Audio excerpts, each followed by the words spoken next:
समझ नहीं आती कि आखिर इस बात की जरूरत ही क्यों महसूस होती है कि पाक फौज के अफसरान को जाकर मुख्तलिफ यूनिवर्सिटीज में इस तरह के लेक्चर्स देने पड़े या कोई अपना बयानिया बिल्ड किया जाए। इसकी जरूरत क्यों महसूस होती है? तो मेरी नजर में नहीं आता कि कोई और फौज भी इस तरह कहीं और किसी मुल्क में भी ऐसा होता है कि कोई लोग बाहर जाते हैं और जाके यूनिवर्सिटीज में कुछ इस तरह से लोगों के साथ गुफ्तगू करते हैं। पहले तो आपको ये तयन करने का इख्तियार कैसे मिला कि जी आप ये डिसाइड करें कि क्या पब्लिक इंटरेस्ट है और क्या नहीं है? अब आप 1971 से ले लें, आप इलेक्शन चोरी करने से ले लें, आप हाइब्रिड निज़ाम सिस्टम को ले लें, आप मुख्तलिफ जंगों की पॉलिसियां ले लें, आप खारजा पॉलिसी ले लें, तो कितनी ही इसमें चीज़ें जो हैं वो कोट की जा सकती हैं कि जहां पर फौज ने मुख्तलिफ फैसले लिए तो क्या उसका फ़ायदा हुआ? अव्वल तो आपको इख्तियार नहीं, और फिर जो आपने फैसले लिए क्या वाकई वो वसीतर कौमी मफाद में थे? तो मेरा ख्याल है अब ये वो टाइम आ चुका है कि जहां पर लोगों को इन तमाम चीजों की बड़े अच्छे से समझ आ चुकी है। अनबिलीवेबल है कि एक ऐसा शख्स 2 साल से जेल में है और एक दिन भी, अल्लाह ताला उनको सेहत दिए रखे, कि उसको कभी हॉस्पिटल नहीं जाना पड़ा। हालांकि उसको वहां पे कोई मुनासिब सहूलियात मौजूद नहीं है, मैसर नहीं है। हमारे घरों में तो वालिदैनों को, बुजुर्ग को आप देख लें कि सब कुछ सहूलियात भी दें, फिर भी कभी होता है कि जी लेके जाना पड़ता है। वो शख्स जो है वो अलग ही एक मेंटल स्टेट में है। और ये एक उनका फर्म बिलीफ है जो हमें नजर आता है कि जिसकी वजह से ना नॉर्मल इंसान नहीं सोच सकता कि वो इतना स्ट्रेंथ कैसे रख सकता है कोई अपने दिमाग में। अगर जेल से निकलना ही उनका अल्टीमेट टारगेट होता तो वो किसी भी फिर कंडीशन के ऊपर यस कह के निकल सकते थे। है कि पाकिस्तान शायद इस सोच में है कि अगर सऊदी अरेबिया, टर्की, ईरान, बाकी जो आपकी गल्फ की मुख्तलिफ मुस्लिम कंट्रीज हैं, अगर वो इसराइल को रिकग्नाइज करती हैं, उनके साथ ताल्लुकात बढ़ाती हैं, तो शायद हम भी उस तरफ चल पड़े, सोच सकें। तो ये उस तरफ जाता हुआ मामला लगता है। पाकिस्तान इस इंतजार में है कि जो बाकी मुस्लिम ममालिक हैं इस हवाले से अपनी पॉलिसी रिवील करें, तो फिर पाकिस्तान भी अपनी पॉलिसी रिवील करे। एक ऑफिस में मुलाकात हुई लंच के ऊपर ट्रंप साहब के साथ, या उसके अलावा तो इससे बहुत पहले भी हमने ऐसा देखा था कि दो एक दफा कोशिश शायद हुई है, या कुछ मुलाकातें या डेलीगेशन आए गए वगैरह वगैरह। वेलकम सियासत डॉट पीके से। मैं हूं वकार बगा और मेरे साथ मौजूद है मुमताज हाफी, मिस समीना पाशा। मेरा बहुत शुक्रिया आपके वक्त का।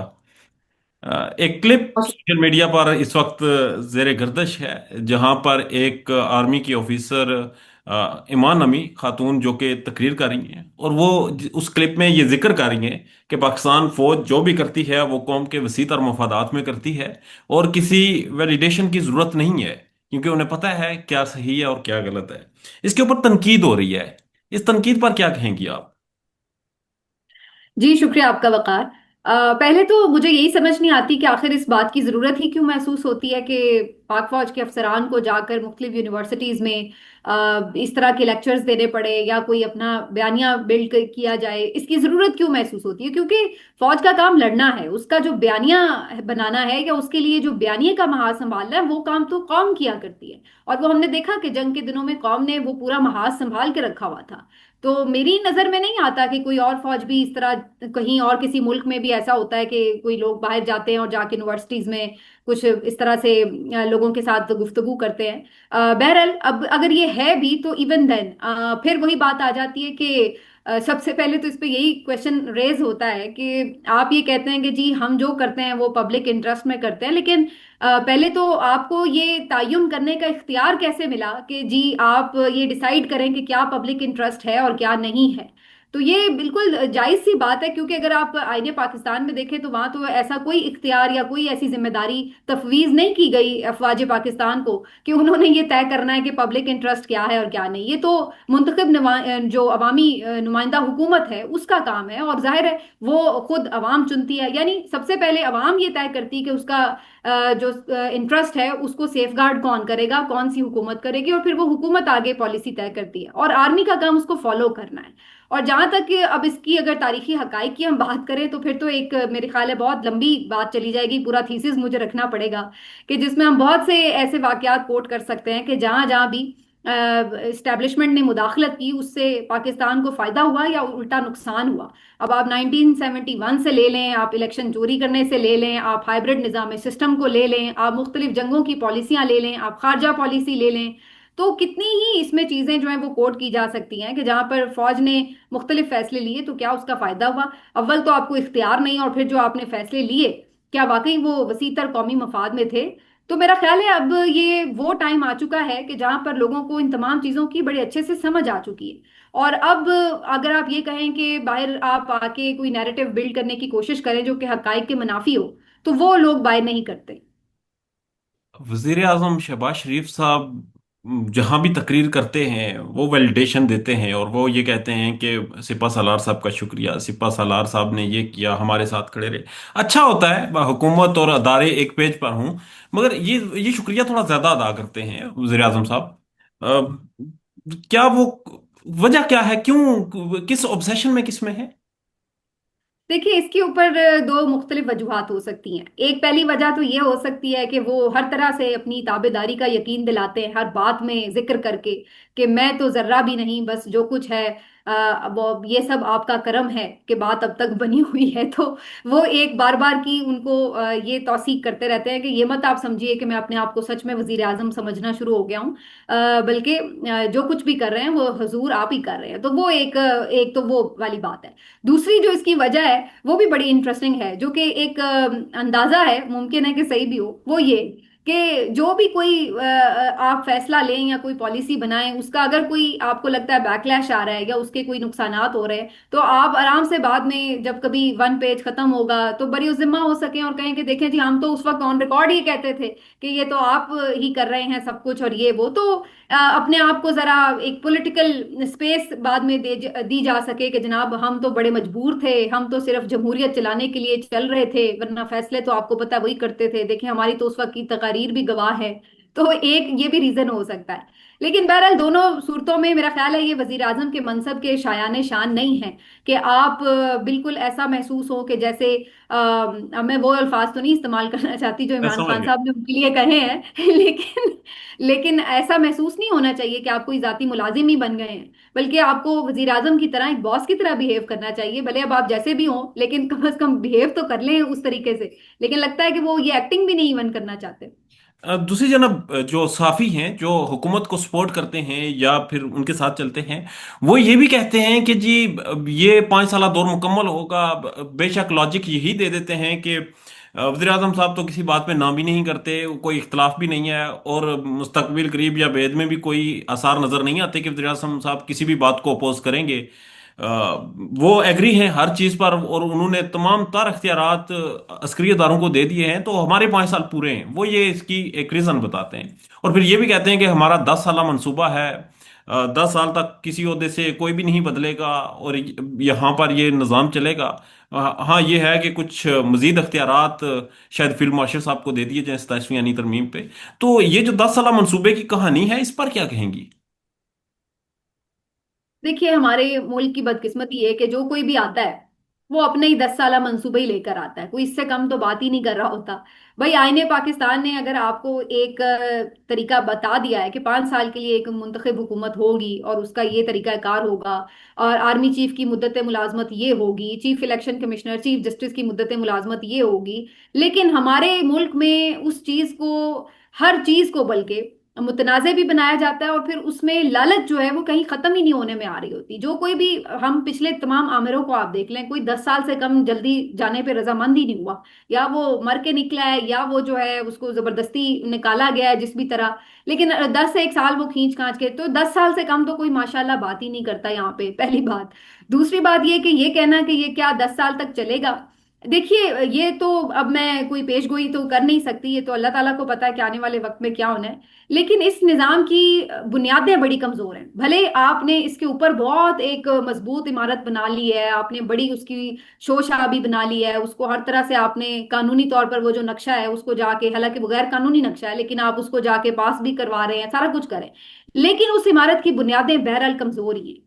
तो जब बुनियादें आपकी कमज़ोर होती हैं तो फिर एक भी इर्ताश जो है, कोई भी जलजिला जो है, वो इमारत गिरने का बाइस बन जाता है। आज मैंने किसी को लिखा हुआ देखा कि उन्होंने बड़ी अच्छी बात लिखी थी कि एक गुब्बारा है बहुत बड़ा, जिसमें आप जितनी मर्जी हवा भर दें, जितनी मर्जी हवा भर दें, उसको फाड़ने के लिए सिर्फ एक सुई की जरूरत होती है। तो वो जब इतनी सी एक सुई लगती है तो जितनी मर्जी आपने हवा भर के उसे बड़ा किया हो, वो फट जाता है। तो ये बिल्कुल इस निजाम की मिसाल भी ऐसी है कि आप जब से आए हैं, आप कुछ चला नहीं सके निजाम हुकूमत, आप सिर्फ क्या कर रहे हैं, एक बंदोबस्त कर रहे हैं, एक संभालने में लगे हुए हैं। उधर से कोई जज ने उठ गया, उसको संभाल लो। उधर से कोई सहाफी उठ गया, वो शुरू हो गया, उसको संभाल लो। उधर से किसी और ने कोई प्रॉब्लम खड़ी कर दी, कोई सियासी जमात हो गई, उसको संभाल लो। तो आप तो सिर्फ ऐसे लग रहा है कि कंट्रोल करने की कोशिश में हैं।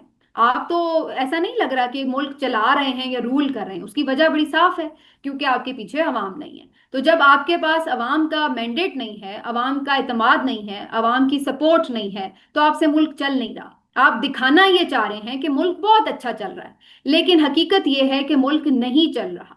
और उसकी जो आप अगर ये कह लें कि उसका सबूत क्या है, तो वो आप किसी गली मोहल्ले में जाके देख लें, आपको सबूत मिल जाता है। और अगर उसको भी आप ना जाना चाहें, उसको भी छोड़ें, तो आपके अपने जो आदाद शुमार हैं वो भी इसी बात का तयन करते नजर आते हैं। आप वर्ल्ड बैंक की रिपोर्ट पढ़ लें, जो आपको बता रही है कि 1 करोड़ से ज्यादा आपके लोग मजीद जो हैं वो खत्ते गुर्बत से नीचे चले गए। 44% आबादी आपकी जो है वो एक वक्त की रोटी खाने को मजबूर है। आपकी जो बेरोजगारी की शरह है वो 22% पे चली गई है। आपके मुल्क में 3 साल से डायरेक्ट फॉरेन इन्वेस्टमेंट जो है वो नहीं आई है।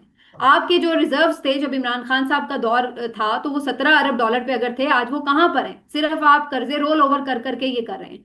आप हुकूमती अखराजात चलाने के लिए बिजली गैस पेट्रोल महंगा कर देते हैं, उससे आप अपनी जो हुकूमती अखराजात है वो चला लेते हैं, और बाकी आप कर्ज ले लेते हैं आईएमएफ से। तो इस तरह आप सिर्फ गुजारे कर रहे हैं। आप सिर्फ जिसको कहते हैं ना टाल मटोल करके टाइम गुजार रहे हैं, लेकिन इसको मुल्क चलाना नहीं कहते। आपको कोई इंप्रूवमेंट किसी जगह नजर नहीं आती। स्टॉक एक्सचेंज की आप बात करते हैं, सबको पता है कि ये स्टॉक एक्सचेंज के कितने लोग जो होते हैं वो स्टेक होल्डर होते हैं। कितनी आपकी परसेंट आबादी है जो स्टॉक मार्केट में है, या इन बातों का समझ भी हो।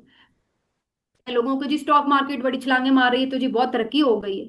इसको तरक्की नहीं कहते हैं जब आपका आम आदमी पिस रहा है। आज आपने वो खबर देखी होगी कि गुजरांवाला में वो बिजली का बिल ना देने के ऊपर जो वाकया पेश आया है, नौजवान ने खुदकुशी कर ली है। और ये एक वाकया नहीं है, पिछले साल कई वाकयात ऐसे पेश आए थे।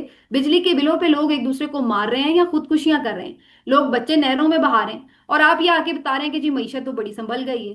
तो ये सारे जो आप सिर्फ ये साबित करना चाह रहे हैं कि जी सब बहुत अच्छा चल रहा है, अंदर से पता इनको भी है कि कुछ अच्छा नहीं चल रहा।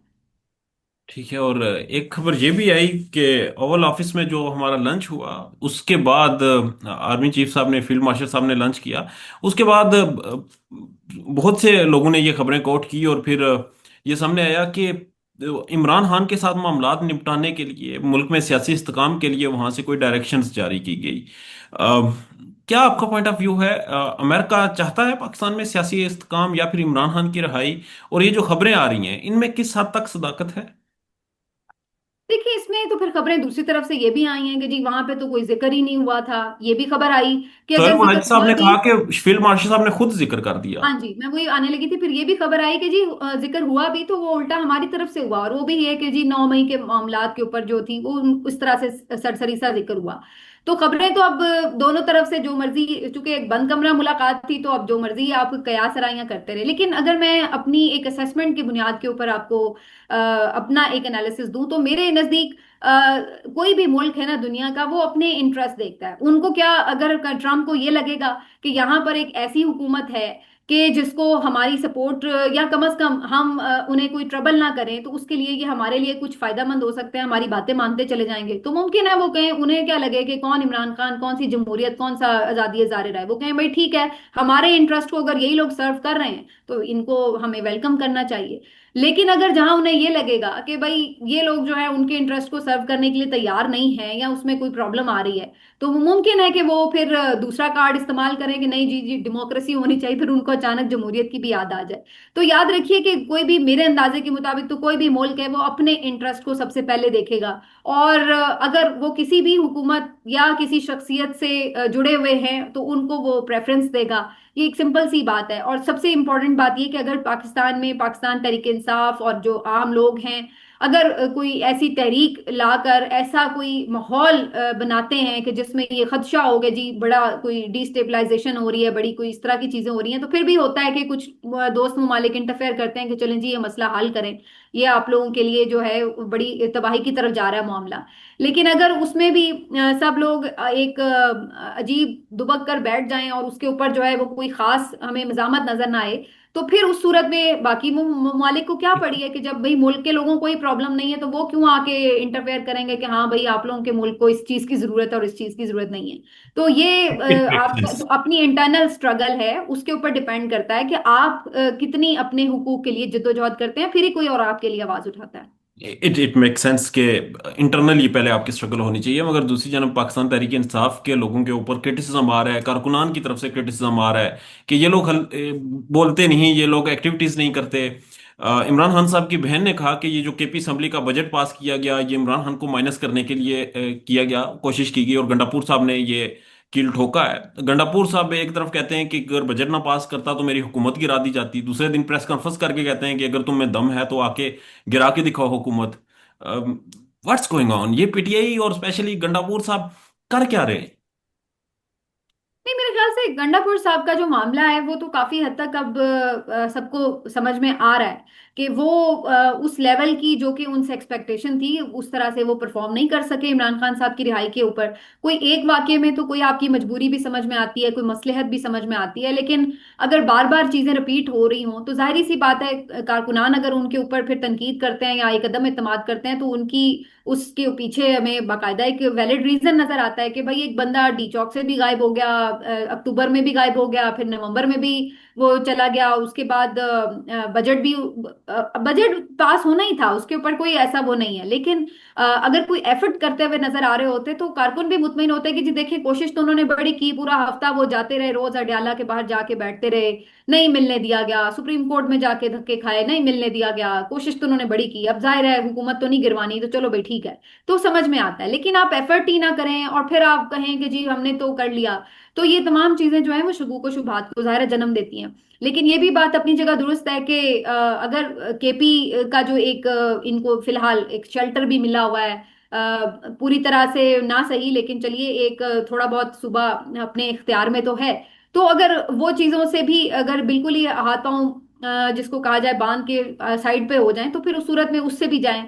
तो मेरा नहीं ख्याल है कि इस हवाले से अभी कोई अगर अंदर आपस में इख्तलाफात हों भी तो उसको बहुत ओपनली ये लोग लेकर आएंगे सामने, क्योंकि इससे खुद अलीमा खान साहिबा हों या बाकी जो इमरान खान साहब के लॉयल लोग हैं उनको भी पता है कि इससे उल्टा इमरान खान की तहरीक को ही नुकसान होगा। तो वो इसलिए मेरा ख्याल है जो अभी लास्ट आपने प्रेस कॉन्फ्रेंस देखी उसमें कोशिश भी ये की गई कि एक सब मिलकर यूनिटी का तासुर दें। और अली अमीन गंडापुर को भी पता है कि उनकी हुकूमत जो है वो दोनों तरफ से खतरे में रहेगी अगर वो किसी एक तरफ भी खुलकर सामने आ गए तो। अगर वो बिल्कुल टोटली हर तरफ से बिल्कुल जिसको कहते हैं कश्तियां जलाकर इमरान खान वाले नैरेटिव पर आ जाएं तो फिर इस्टेब्लिशमेंट उनकी हुकूमत गिराने की कोशिश करेगी और मिनट नहीं लगाएगी। और अगर वो इधर टोटली इमरान खान के बयानिए को मुस्तरद करके इस्टेब्लिशमेंट के साथ खड़े हो जाएं तो फिर जो इनके अपने लोग हैं असेंबली के वो उनके खिलाफ बगावत कर देंगे और अपने लोग जो हैं सूबे के वो भी उनके खिलाफ हो जाएंगे। तो वो इस वक्त जो है एक बड़ी मुश्किल पिच पे खेल रहे हैं। हाइब्रिड लेकिन हाइब्रिड सिस्टम में है।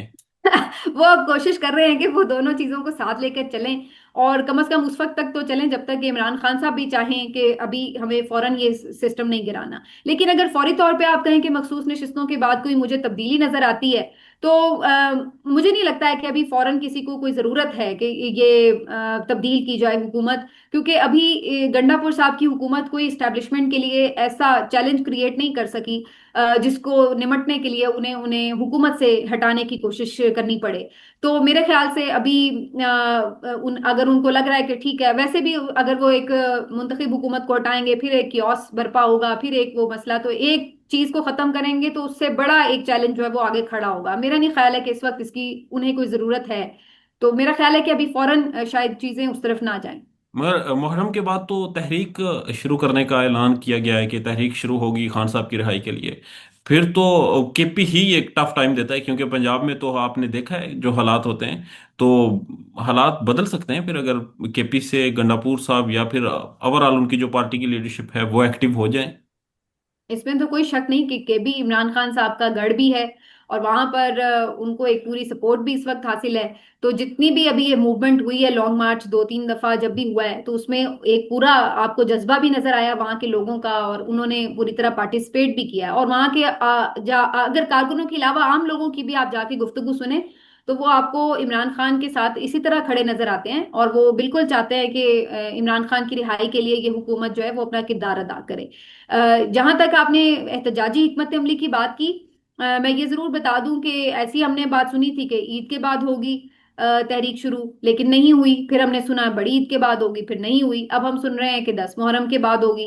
तो अब 10 मुहर्रम के बाद कितनी देर और लगेगी, हफ्ता, 2 हफ्ता, महीना या 2 महीने, अभी इस बारे में हतमी तो नहीं पता। लेकिन अगर अब इमरान, क्योंकि अभी तक हमने जो पैटर्न है वो ये देखा है वकार, कि जो डेट है वो इमरान खान साहब ने ही अनाउंस किया। कभी इस हुकूमत ने इन्होंने पीटीआई की लीडरशिप ने कभी कोई अपने तौर पर ना हिकमत अमली दी है, ना कोई डेट अनाउंस किया है। तो वो अब देखते हैं कि इमरान खान साहब जेल से क्या पैगाम देते हैं। और अगर वो कोई सामने लेके आते हैं डेट वगैरह, उसके बाद फिर पता चलेगा कि माहौल क्या बनता है। लेकिन ये बात अपनी जगह बिल्कुल दुरुस्त है कि खाली अगर आप ये कहें कि केपी के ऊपर आप सारा मामला संभाल लें और वो इमरान खान को रिहा भी करवा लें और सारी चीजें, ऐसा नहीं होगा। ये बात याद रखें कि जब तक बाकी सूबों खुसूसन पंजाब से आपको मज़ामत का सामना नहीं करना पड़ेगा, वहां से लोग नहीं उठेंगे, नहीं निकलेंगे एहतजाज के लिए, वहां पे एक डिसरप्शन आपको हुकूमत के मामलात में या सरकारी जो बाकी आप कह लें कि कारोबारी जिंदगी में कोई रुकावट नहीं होगी। उस वक्त तक आप जो इनके मकासद हैं वो शायद पूरे होते नजर नहीं आते। तो ये इस दफा अगर इन्हें वाकई कोई फैसला कुन मूवमेंट चलानी है तो इस बात को यकीनी बनाना होगा कि फिर हर जो आपका सूबा है वहां से एक पार्टिसिपेशन नजर आए। अगरचे मैं मेरे अपने इसके ऊपर एक मुख्तलिफ जरूर राय है और सवालात हैं कि क्या ऐसा हो पाएगा, क्योंकि जैसे मैंने कहा कि एक तो मौसम, और फिर मुसलसल कारकुनान सह सह के 3 साल से कारकुन जेलों में भी हैं, स्टिल हैं, और जो निकले हैं उनके क्या हालात वाकयात हैं, उनके घर तबाह हुए पड़े हैं बेचारों के, वो सब चीजें हैं। और फिर क्यादत की आपस की नाचाकियां और वो तमाम चीजें, नाचाकियां भी और चालाकियां भी तो ये तमाम चीजें अपनी जगह बहुत अहम फैक्टर्स हैं। इसके बावजूद भी क्या लोग इमरान खान की कॉल पर लबैक कहेंगे, इसका जो मेरा ख्याल है कि अभी कुछ भी कहना शायद कबिल अज़ वक्त होगा। ठीक है। और दूसरी जनाब इमरान खान की बहनों ने यह भी बताया कि खान साहब का वजन कम है। वो बता नहीं रहे थे, मगर उन्हें दिन के 22 घंटे एक सेल में रखा जाता है जो कि गर्म है, और बड़ी मुश्किल में उन्हें रखा गया है। एक जहनी तौर पर टॉर्चर किया जा रहा है। और खबरें ये भी आई कि मुज़ाकरात की ऑफर की गई, मगर खान साहब ने मुस्तरद कर दी। लेकिन उस वक्त में जब खान साहब को इस कदर के 22 घंटे तक आपको बंद रखा जाए और फिर मुज़ाकरात की ऑफर की जाए, फिर भी ठुकराना, क्या क्या खान साहब इस वक्त किस स्टेट ऑफ माइंड में हैं? क्योंकि आप लोगों से कनेक्ट रहती हैं, आपको इन्फॉर्मेशन भी होती है। एक्चुअल में खान साहब इस वक्त किस स्टेट ऑफ माइंड में हैं? देखिए, खान साहब जो है ना वो एक बहुत डिफरेंट पर्सपेक्टिव के साथ इस वक्त सियासत कर रहे हैं। और अगर मैं ये कहूं कि वो सियासत ही नहीं कर रहे तो शायद गलत नहीं होगा। वो सियासत नहीं कर रहे। देखिए, अगर वो सियासत कर रहे होते ना तो सियासत का मरकजो महवर आमतौर पर हमें क्या लग रहा होता है कि जी पार्टी की मुश्किलात खत्म हो जाएं, इक्तदार हासिल हो जाए, मामलात को बेहतरी की तरफ ले जाएं, चीजों को कुछ ले कुछ दे की बुनियाद के ऊपर ठीक किया जाए। ये चीजों को हम आर्ट ऑफ पॉलिटिक्स कहते हैं कि आपने बहुत सी मुश्किलात में से रास्ता बना लिया, और यही हम होता हुआ देखते भी हैं। लेकिन इमरान खान साहब इस तरफ हमें माइल नजर नहीं आ रहे। वो इस दफा जो एक अलग एक विजन के साथ खड़े हैं, वो इसी बात के ऊपर खड़े हैं कि अब ये ले दे और दायरे का जो सफर है उसमें वापस आने की कोई फायदा नहीं है, ना कोई जरूरत है, ना कोई ख्वाहिश है। देखिए ना, ये दायरे का ही सफर है ना, कि वो कहेंगे जी ठीक है मुझे बाहर ले आए, ठीक है 2 1 साल चलती है हुकूमत चला लें, फिर आगे बढ़ के देख लेंगे कि अगले इलेक्शंस में क्या होता है, किस तरह होता है, अपने स्पेस बनाने की कोशिश करें। और मेरा नहीं ख्याल है कि जितनी उन्होंने स्ट्रगल काट ली, अगर वो ऐसा कुछ कर भी लें तो कोई बहुत ज्यादा एकदम अनपॉपुलर हो जाएंगे। उनका कारकुन उनके साथ खड़ा है, वो तो चाह रहा है कि इमरान खान बाहर आ जाए। अगर वो अंदर भी रहेंगे तो वैसे भी तो ये हुकूमत टाइम गुजारती ही चली जा रही है ना, लेकिन उनके ऊपर कितनी सख्ती हो रही है वो सारी तकलीफ सबको महसूस होती है। लेकिन इमरान खान ये कबूल नहीं कर रहे। क्यों कबूल नहीं कर रहे? क्योंकि उनको लगता है कि ऐसे बाहर आने का मतलब ये है कि वो उसी दोबारा दायरे के सफर पे खड़े हो जाएं, और वो भी उन्हीं सियासतदानों के साथ उसी दायरे में घूमते चले जाएं, घूमते चले जाएं। वो ये चाहते हैं कि वो इस दायरे को तोड़ दें। और अब एक अवेयरनेस जो वो दे चुके हैं कौम को भी, और बता चुके हैं कि हमें किस तरफ जाना है, हमारी फलाह किस तरफ है, हमारा आइन क्या कह रहा है और हमारा रास्ता क्या होता है। तो वो अगर उस तरफ लेके जाना चाहते हैं तो वो इसीलिए चाहते हैं कि अगर उसमें उनको मजीद वक्त लगता है तो भले लगे, लेकिन वो है। लेकिन ये बात अपनी जगह एक हैरान कुन भी है, अनबिलीवेबल भी है कि एक शख्स जिसकी उम्र 72-73 साल है, कि जो आम तौर पर भी आप देखें 70-75 साल के अगर कोई आपके घर में बुजुर्ग हैं, तो आप जानते हैं कि वो किस तरह की फिजिकल कंडीशन में होते हैं, किस तरह की मेंटल स्टेट में होते हैं। और आपको भी पता है कि नेचुरली ओल्ड एज के साथ कितनी आपके साथ बीमारियां और कितनी मसाइल जो हैं वो चल जाते हैं। अगर आप बहुत भी अपना ख्याल रखें, फिट भी रखें, उसके बावजूद भी एज फैक्टर अपना काम दिखाता है। लेकिन आपके लिए ये अनबिलीवेबल है कि एक ऐसा शख्स 2 साल से जेल में है, और एक दिन भी अल्लाह ताला उनको सेहत दिए रखे कि उसको कभी हॉस्पिटल नहीं जाना पड़ा। हालांकि उसको वहां पे कोई मुनासिब सहूलियात मौजूद नहीं है, मैसर नहीं है। हमारे घरों में तो वालिदैनों को, बुजुर्ग को आप देख लें कि सब कुछ सहूलियात भी दें, फिर भी कभी होता है कि जी लेके जाना पड़ता है, लेकिन वहां पर ऐसी कोई चीज नहीं है। इसके बावजूद भी वो शख्स जो है वो अलग ही एक मेंटल स्टेट में है। और ये एक उनका फर्म बिलीफ है जो हमें नजर आता है, कि जिसकी वजह से वरना नॉर्मल इंसान नहीं सोच सकता कि वो इतना स्ट्रेंथ कैसे रख सकता है कोई अपने दिमाग में। लेकिन वो एक एक्स्ट्रा ऑर्डिनरी इस वक्त फेज में है। और मुझे ये कहने में कोई शक नहीं है कि वो उनका जो एक फर्म बिलीफ है उसकी वजह से वो ये इतने स्ट्रेंथ महसूस करते हैं, मेंटली भी और फिजिकली भी। बाकी जाहिर है इंसान है तो इंसान ही, फिजिकली तो उसका असर नजर आता है। लेकिन अगर वो उसके बावजूद अपने मौकिफ से पीछे हटने को तैयार नहीं है, तो इसका मतलब है मेंटली आप उनका कुछ नहीं बिगाड़ सके। मेंटली तो वो उसी जगह पर हैं जहां पर आपने जब उन्हें गिरफ्तार किया था, जहां पर जब आपने उन्हें उनके हुकूमत से निकाला था, या जो भी आपके साथ उन्होंने आपने उनके साथ करते चले गए, वो वहीं पे उल्टा और ज्यादा मेरा ख्याल है कि उन्होंने इस्तकामत का मुजाहरा किया। ठीक है। अलीमा खान साहबा ने भी पहले जिक्र कर दिया, उन्होंने कहा जी अमेरिका शिका से हमें कोई उम्मीदें नहीं है, हम अपनी जंग खुद लड़ेंगे। जबकि पार्टी के दो हालात आपके सामने हैं, तो फिर इट मीन्स के खान साहब अपनी रिहाई का फैसला खुद ही करेंगे, और ये फैसला उनके पास है, ये किसी और के पास नहीं है। नहीं, इसमें तो कोई शक नहीं ना। देखिए वही तो बात अभी जैसे मैंने भी की, बहुत से और लोग भी करते हैं कि ऑफर्स तो हमेशा टेबल्स पे मौजूद रही हैं। जब अटक में भी थे तब भी, इवन जेल जाने से पहले भी ऑफर्स मौजूद थी, उसके बाद भी मौजूद रही। वक्तन फवक्तन कई ऐसे मौके आए हैं कि मुख्तलिफ ऑप्शंस जो हैं वो सामने रखी जाती रही हैं। तो अगर जेल से निकलना ही उनका अल्टीमेट टारगेट होता, तो वो किसी भी फिर कंडीशन के ऊपर यस कह के निकल सकते थे। लेकिन उन्होंने शायद जेल को अपने ऊपर इतना सवार ही नहीं किया कि मैं जेल में हूँ। उन्होंने इसको अपने लिए इतना बड़ा इशू ही नहीं बनाया, और वो समझते हैं कि जेल में हूं तो फिर भी क्या है, मैं हूं और मैं अपनी जो एक स्ट्रेंथ के साथ बैठा हुआ हूं। और उसी वजह से आपको ये नजर आता है कि जहां तक ये जो आपने बात की कि वो अपना वो फैसला उनका कब होना है, कैसे होना है, वो यही समझते हैं कि जब उनकी जो टर्म्स एंड कंडीशंस हैं, जो उनके उसूल हैं, उसके ऊपर कोई अग्री करे, तो वो बाहर भी निकलेंगे, वो आगे भी बढ़ेंगे। लेकिन अगर उनको लगता है कि उसके ऊपर कोई अग्री नहीं करता, जाहिर है अब उसमें कोई थोड़ी बहुत अमेंडमेंट तो हो सकती है। जाहिर है जब आप टेबल पे बैठते हैं तो उसमें कुछ चीजों के ऊपर जाहिर है रास्ता दिया जाता है एक दूसरे को। लेकिन जो मेन उनके फोकस हैं, पॉइंट्स हैं, वो तो जाहिर है वो वहीं पे डिटर्मिन्ड है कि वो वही रहेंगे। अब वो एग्जैक्टली जुजवियात क्या है वो तो जाहिर है बाद में पता चल सकता है कि जी क्या क्या उनसे डिमांड किया जा रहा है, क्या क्या वो डिमांड कर रहे हैं। लेकिन बजाय तो यही नजर आ रहा है ना कि वो किसी अग्रीमेंट के ऊपर इस तरह से राजी नहीं हो रहे कि जिसमें उनको बेसिक जो उनके उसूल हैं उसके ऊपर कॉम्प्रोमाइज करना पड़े। तो इस ठीक। वजह से ये कहा जाता है कि वो अपना फैसला खुद करेंगे जब भी करेंगे। ठीक है। अच्छा, लास्टली बता दीजिएगा कि जब से हमने हमारे सिपा सलार साहब ने लंच किया है ओवल ऑफिस में, उसके बाद एक टर्म बड़ी यूज हो रही है, इब्राहिम अकॉर्ड, जिस मायदे के जरिए इसराइल को तस्लीम किया गया था 2020 में। पाकिस्तानी सियासतदान जिनमें हाजा आसफ हैं, इसाक डार साहब हैं, और राना सनाउल्लाह साहब हैं, ये बार बार जिक्र कर रहे हैं, और इशारे यही मिलते हैं कि हम किसी ना किसी तरह उस मायदे का हिस्सा बन जाएं। अमेरिका सामने आकर डोनाल्ड ट्रंप तकरीरों में कहते रहे कि आप मुझे इज्जत दें, सऊदी अरब को कहा कि आप इसराइल को तस्लीम करें। What's going on? Pakistan under the table कुछ चल रहा है? हमारे पास कोई खबर है आपके पास इस हवाले से? नहीं, डेफिनेटली चल रहा है ना, वरना एवं तो नहीं है कि ऑल ऑफ अ सडन सारे वुजरा जो हैं इस मामले के ऊपर बात करना शुरू हो गए हैं या इस तरह की चीजें हैं। तो जाहिर है कुछ ना कुछ चल रहा है, तो इसी वजह से इसके ऊपर गुफ्तगू भी हो रही है, डिबेट भी चल रही है। जो अभी लास्ट हमने गुफ्तगू देखी है उसमें तो बज़ाहिर ऐसा लग रहा है कि पाकिस्तान शायद इस सोच में है कि अगर सऊदी अरेबिया, टर्की, ईरान, बाकी जो आपकी गल्फ की मुख्तलिफ मुस्लिम कंट्रीज हैं, अगर वो इसराइल को रिकग्नाइज करती हैं, उनके साथ ताल्लुकात बढ़ाती हैं, तो शायद हम भी उस तरफ चल पड़े, सोच सकें।